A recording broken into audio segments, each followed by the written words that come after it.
Yang saya hormati, Assalamualaikum warahmatullahi wabarakatuh. Salve Shalom, Om Swastiastu, Namo Buddhaya, Salam Kebajikan. Pak Bapak Menteri Agama, kawan saya Pak Nazrul Umar, sudah lama ketemu. Pak Fauzan, Wakil Menteri, Pak Wakil Menteri, Pak Ferry, seperjuangan, senasib saya lihat ya. Bapak Rektor UI, kawan-kawan semuanya, pengurus, Formas, ya maaf mungkin tidak satu persatu saya sebut namanya.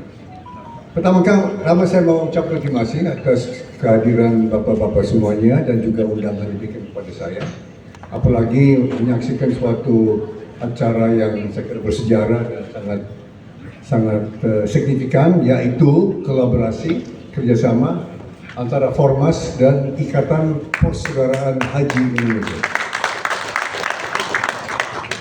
Tadi saya juga mau sampaikan apresiasi kepada panitia, karena saya lihat ini yang jarang terjadi, tapi yang saya selalu adakan di yayasan-yayasan saya adalah selalu kita menyanyikan Indonesia Raya 3 stanza. Itu sudah tradisi saya, sudah hampir 20 tahun. Saya punya 3 yayasan, dan tiga-tiganya kita selalu 3 stanza. Apa maknanya? Apa maknanya? Karena kita selalu stanza pertama. Ya, Indonesia merdeka, Indonesia merdeka, Indonesia merdeka. Tapi kalau kita lihat yang stanza kedua pada hakikatnya, para pendiri bangsa kita ingin rakyat Indonesia bahagia. Ya, coba perhatikan stanza kedua. Dan yang ketiga, kita Indonesia abadi. Coba dikaji. Indonesia abadi. Dan ini penting sekali. Kita sudah merdeka, proklamasi 80 tahun, berdaulat 75 tahun. Tapi sebagian dari rakyat kita nampaknya belum bahagia. Karena beban hidup, apakah itu kesehatan, pendidikan, apalagi menabung untuk naik haji, semakin berat, masa menunggunya semakin lama. Yang saya dengar dari kawan-kawan, separuh keluarga saya Muslim, separuh Protestan dan Katolik, itu keluarga kami. Dari pihak Jawa dan pihak Minahasa. Dan ini terasa Indonesia kita ingin bahagia, tapi rakyat kita banyak belum bahagia. Pak Prabowo sudah berapa lama, 20 tahun maju untuk menawarkan kepada bangsa Indonesia jasa dia mau mengabdi. Untuk apa? Dia bilang ke saya dan kawan-kawan supaya rakyat kita bisa senyum. Rakyat kita bisa, dia cerita sama saya berapa kali dia lihat kakek-kakek masih narik becak. Dia cerita sama saya. Maka ada ide dari dia untuk becak listrik. Mungkin sudah bapak-bapak itu sudah lihat di beberapa tempat becak listrik, karena untuk itu. Kakek-kakek masih kerja umur 70 tahun jadi tukang becak. Terus apa lagi? Pemulung dan ini dan sebagainya. Maka tadi saya senang sekali panitia. Ya, Pak Sekjen panitia. Terima kasih. Indonesia merdeka. Kita sekarang tugas kita untuk menciptakan situasi rakyat kita bahagia. Itu stanza kedua. Agar supaya Indonesia utuh dan abadi. Karena sejarah Pak Prabowo dan saya kutu buku, kami rajin baca buku. Dia koleksi buku jauh lebih besar dari koleksi saya. Koleksi saya sedikit, dia ribuan, 6.000, 7.000, 8.000 buku. Dan menurut sejarah Kalau rakyat tidak bahagia, apalagi rakyat dari bangsa-bangsa rakyatnya terdiri dari berbagai suku dan agama dan ras dan kelompok, itu bisa disintegrasi, bisa hancur. Ada 3 contoh. Yang satu Uni Soviet, kita semua tahu, satu negara jadi 15 negara. Yugoslavia, satu negara dari 7. Ini Sudan dari satu negara dari 2 negara, mungkin sebentar lagi 3 sampai 4 negara. Kebetulan saja, bapak-bapak, ibu-ibu, saya berbisnis di 3 negara itu. Di Uni Soviet waktu ada, terus Rusia, Kazakhstan, Azerbaijan dan sebagainya, Yugoslavia, kemudian Kroasia, Bosnia Herzegovina, Serbia, kemudian saya lama sekali juga di Sudan tahun 92, waktu Sudan masih satu negara, sekarang 2 negara, sekarang ada perang saudara, dan mungkin jadi 3-4 negara. Nah, ini maksudnya apa? Kita ingin negara kita bahagia, negara kita utuh. Nah, saya mau sampaikan dalam kesempatan ini, karena saya jarang ketemu dengan Pak Herman, teman saya, Chris, kolektor Chris. Beliau saya tahu dari kolektor Chris, beliau ini. Luar biasa. Saya baru tahu, beliau juga ketua umum asosiasi pelawak. Mungkin terdiri dari haji juga ya, aja ya. Saya dengar santri juga, santri muda ya. Nanti pikir ada acara ya, bikin acara tertentu itu. Nah, kita mau bikin rakyat kita bahagia, Indonesia emas, format, kan ini untuk tujuan Indonesia emas. Bagaimana kita bisa emas kalau kesehatan bangsa kita amat kurang? Tadi sudah dibicarakan kan kerjasama dengan Kemhan, Brigjen Markus. Terima kasih Pak. Nanti saya mau bicara mengenai itu. Masalah kita hadapi adalah mutu kehidupan, quality of life banyak rakyat kita kurang memuaskan, kurang memadai. Buktinya, nah ini saya mau bicara, ini mengenai awalnya, cikal bakalnya program namanya MBG. Ini MBG ini makanan bergizi gratis, bukan Mas Bahlil ganteng, bukan. Ya, atau apa dan sebagainya, bukan ya. Ini MBG. Sesungguhnya bapak-bapak, ibu-ibu, MBG itu mulai dari keprihatinan Pak Prabowo, kecemasan Pak Prabowo tahun 2004-2005, karena dia lihat ada statistik yang sebetulnya menjadi kendala besar untuk Indonesia menjadi negara maju pada tahun 2045. Indonesia emas. Apa itu? Kondisi kesehatan anak-anak kita. Tahun 2006 saya waktu itu masih tinggal di luar negeri, di London. Saya selama di sana. Dan saya sering ke Jakarta besuk ibu kami yang sakit waktu itu. Dia panggil saya, dia bilang, "Syim, kita diskusi lama." Dia cemas karena waktu itu ada data yang menunjukkan bahwa 30% anak Indonesia mengalami atau menderita kondisi stunting. Saya waktu itu, saya tidak tahu itu stunting apa. Apa itu stunting? So dia menjelaskan ke saya, stunting kondisi pertumbuhan anak-anak kecil, balita, dan juga itu terjadi dalam rahim ibu-ibu yang hamil yang kurang gizi karena kemiskinan. Tidak berarti ada kelaparan. Di Indonesia tahun 2005-2006 praktis tidak ada kelaparan. Tapi mutu yang dimakan oleh rakyat kita banyak. 30% anak-anak mereka dapat makanan yang tidak bermutu.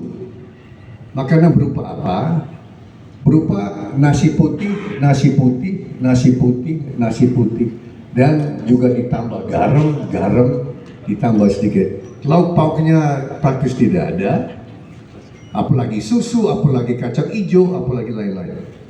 Itu ada kondisi tahun 2006 dan dia sangat prihatin tahun itu. Dan waktu itu dia bilang ke saya dia mau betul-betul bikin suatu gerakan, suatu program untuk memperbaiki itu. Maka waktu itu ada gagasan namanya revolusi putih, itu dari protein bersumber dari sapi perah, itu susu. Itu ide dia.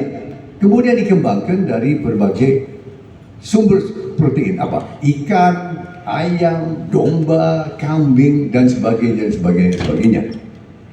Kemudian bisa kelor, kacang hijau, dan sebagainya, dan sebagainya. Itu adalah cikal bakal daripada program MBG.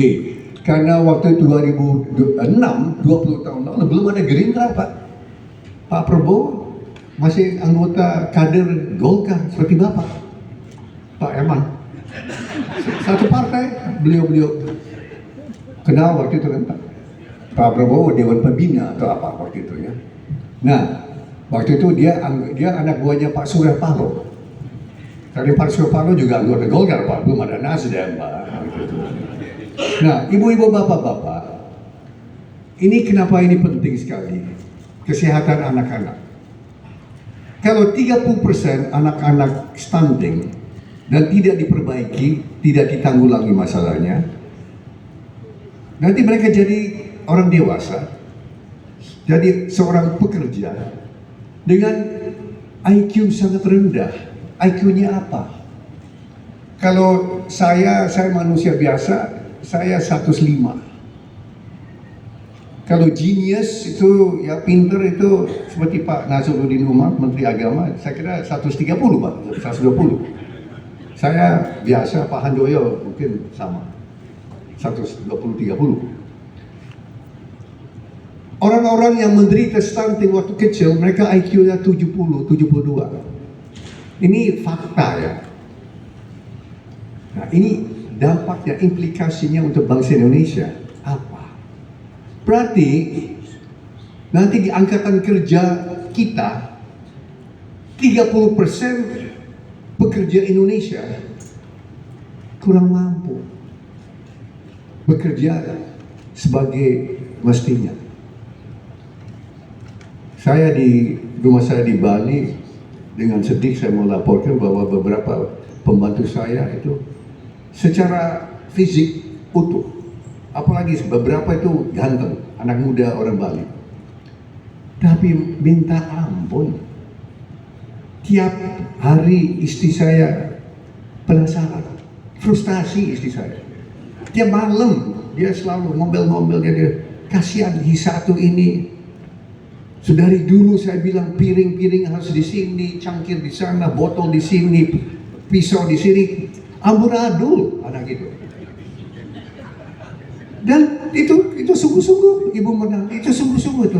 Kasihan Ani istri saya, frustasi, stres karena masalah ini.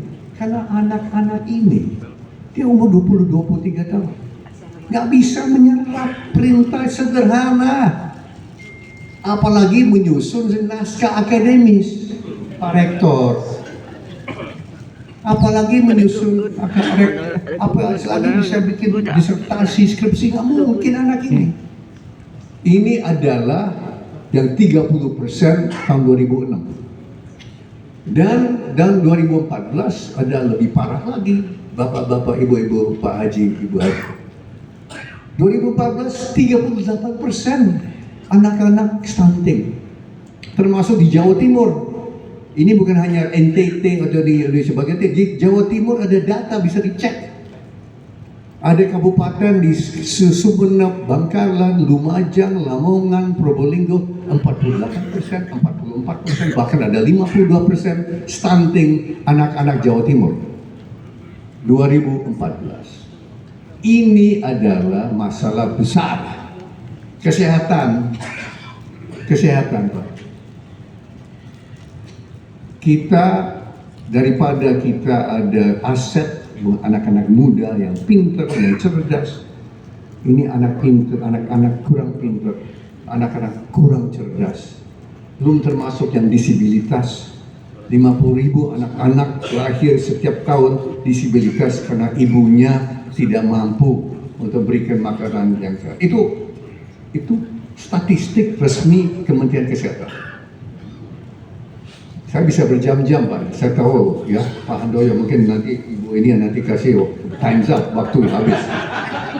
Tapi saya mau sampaikan saja yang apa yang dikatakan, kesehatan, pendidikan itu semua itu menjadi prioritas Presiden Prabowo Subianto dan itu adalah kenapa MBG jadi janji kampanye Prabowo 4 kali dan tidak akan berhenti akibat anak-anak yang mungkin sesat ya, saya bilang mungkin anak-anak sesat ya, mungkin mereka kurang ngerti, mungkin saya mau ajak bicara nanti ya Pak, tadi saya bicara sama kawan-kawan, mungkin saya mau ke ini Pak, ke kampus ketemu dengan anak-anak untuk menjelaskan latar belakang ini. Janji kampanye Prabowo tidak akan berhenti Pak, akan berhenti kalau Pak Prabowo nanti kalah tahun 2029.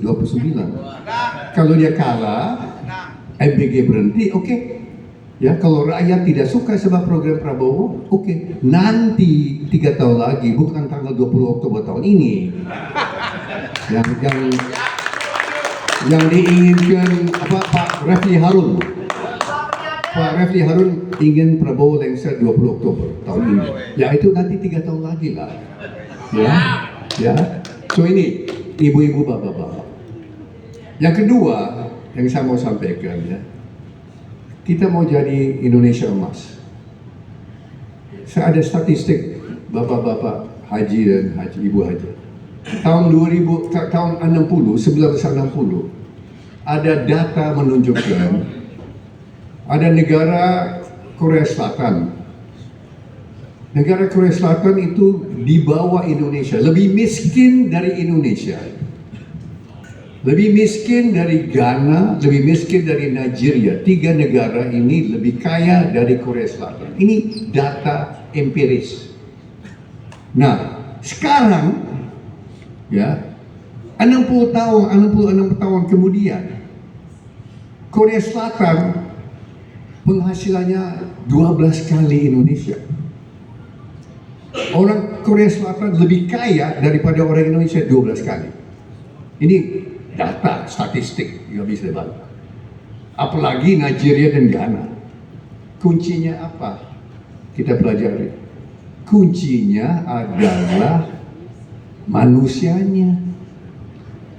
Manusia Korea Selatan luar biasa. Akibat apa? Kesehatannya dan pendidikannya. Karena dari dulu kesehatannya, ya, gizi anak-anaknya diperhatikan tahun 60-an. Ya. Mereka diperhatikan sehingga anak-anak Korea Selatan anak-anak unggul. Kita lihat aja tim nasional bola mereka. Korea Selatan dibandingkan tim nasional Indonesia. Bagaimana? Kalau ada yang suka nonton bola. Itu adalah ada alasan tertentu. Karena quality of the manusianya. Kenapa? Pendidikan dan kesehatannya. Nah, kesehatan saya sudah sebut. Yang tadi Pak Handoyo bilang kerjasama dengan Kemhan. Saya mau sampaikan Bapak, Ibu, karena banyak yang tidak tahu. Sekarang ada program yang luar biasa, namanya check up gratis. Rakyat kita di mana-mana di Indonesia bisa dicek keadaan kesehatannya secara cuma-cuma gratis. Sudah 72 juta rakyat kita tahun ini bulan Agustus sudah di-check up gratis. Dan ini penting kenapa? Karena Indonesia, bangsa Indonesia adalah penderita TBC kedua terburuk di dunia. Ini fakta. Betul Pak? Hanya satu negara lebih parah itu India. Tapi India kan 1,5 miliar jiwa, kita 300 juta.